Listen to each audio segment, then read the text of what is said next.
ini kita akan membedah sebuah kebijakan krusial yang baru saja dirilis pemerintah terkait pemberian tujuh intensif pajak besar-besaran untuk dunia usaha.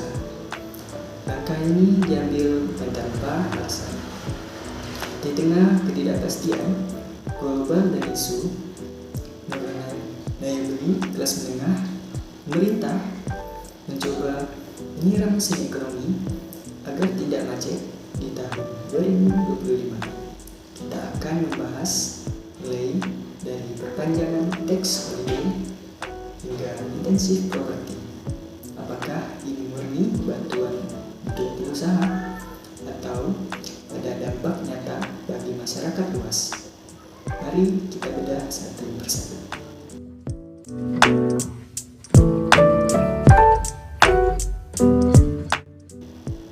Poin pertama dan kedua yang paling mencolok adalah perpanjangan tax holiday dan tax allowance.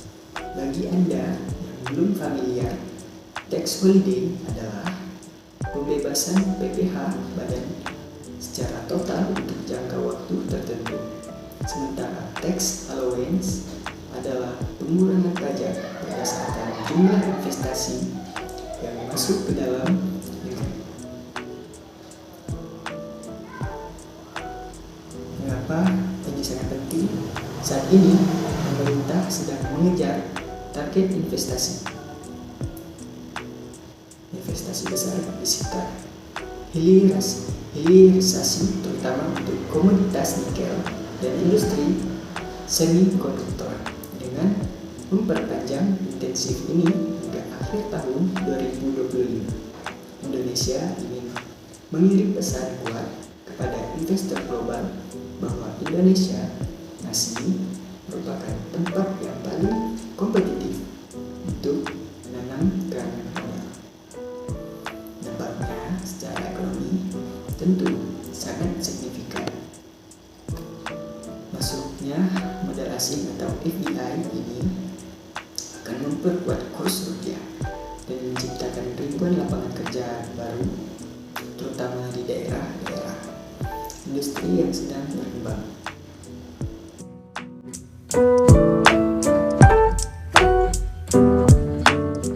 Selanjutnya, mari kita lihat intensif yang menyentuh langsung sektor konsumsi, yaitu PPN ditanggung pemerintah atau PPN DTP untuk sektor properti dan kendaraan listrik. Untuk properti, pemerintah kembali menanggung PPN bagi pembelian rumah dengan harga hingga 5 miliar rupiah. Langkah ini bisa kita sebut sebagai operasi penyelamatan sektor properti.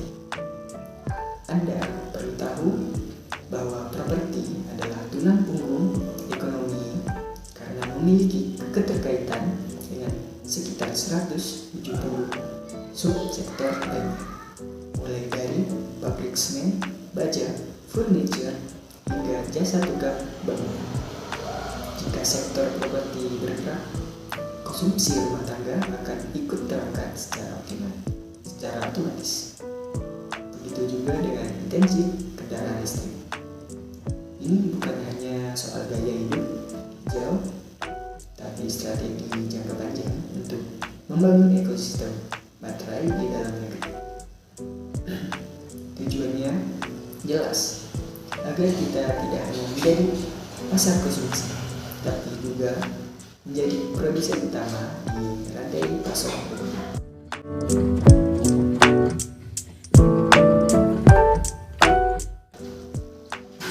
Intensif berikutnya mungkin sering terlupakan oleh publik, namun dampaknya sangat vital bagi masa depan kita, yaitu super tax. Deduction untuk lead bank atau R&D dan juga vokasi. Melalui kebijakan ini, pengusaha bisa mendapatkan pengurangan pajak hingga 200% jika mereka bekerja sama dengan SMK atau universitas untuk pemagangan, dan bahkan hingga ke 100% jika mereka melakukan riset inovasi. Masalah besar yang menghantui Indonesia saat ini adalah risiko terjebak dalam middle income trap. Kita tidak bisa selamanya mengandalkan tenaga kerja murah. Kita butuh inovasi. Melalui insentif ini, pemerintah mendorong perusahaan agar tidak pelit mengeluarkan anggaran untuk riset dan pelatihan karyawan. Dampaknya, produktivitas tenaga kerja kita akan turun, dan perusahaan Indonesia diharapkan bisa bersaing di level internasional secara kualitas, bukan sekedar adu murah harga.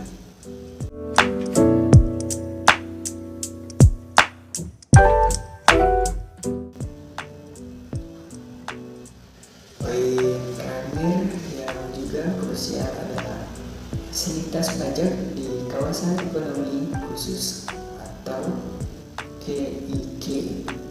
Pemerintah terus memperluas wilayah yang mendapatkan status khusus ini di berbagai penjuru tanah air.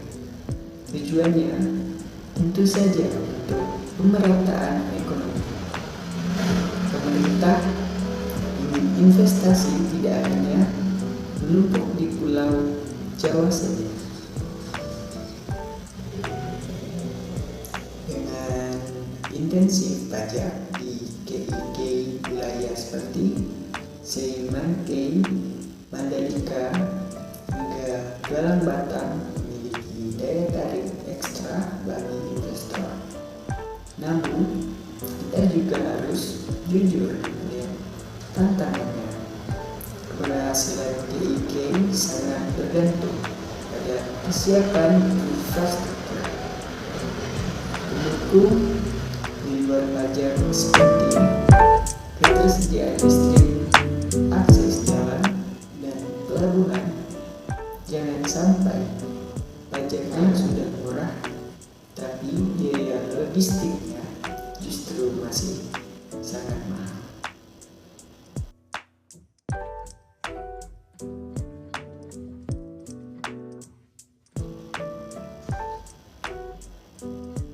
Sebagai kesimpulan, 7 intensif pajak ini adalah instrumen gas dan rem yang dimainkan pemerintah. Pemerintah sedang mencoba mengegas investasi dan melalui konsumsi melalui keringanan fiskal. Namun di sisi lain tetap menjaga rem agar pendapatan negara tidak turun terlalu dalam yang bisa mengganggu kesehatan APBN.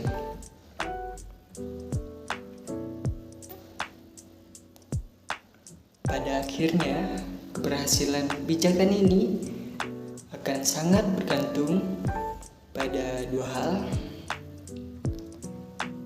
Pertama, kemudahan birokrasi. Jangan sampai insentifnya ada di atas kertas tapi sulit diklaim di lapangan. Dan kedua, kondisi geopolitik global yang dinamis. Apakah langkah ini akan berhasil membawa ekonomi Indonesia tumbuh menjadi solid di atas 5% pada tahun 2025 nanti? Waktu yang akan menjawab.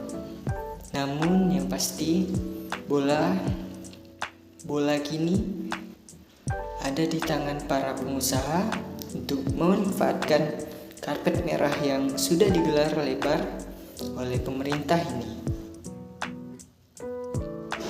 Saya Arifal, terima kasih telah mendengarkan analisis ini. Sampai jumpa di pembahasan berikutnya.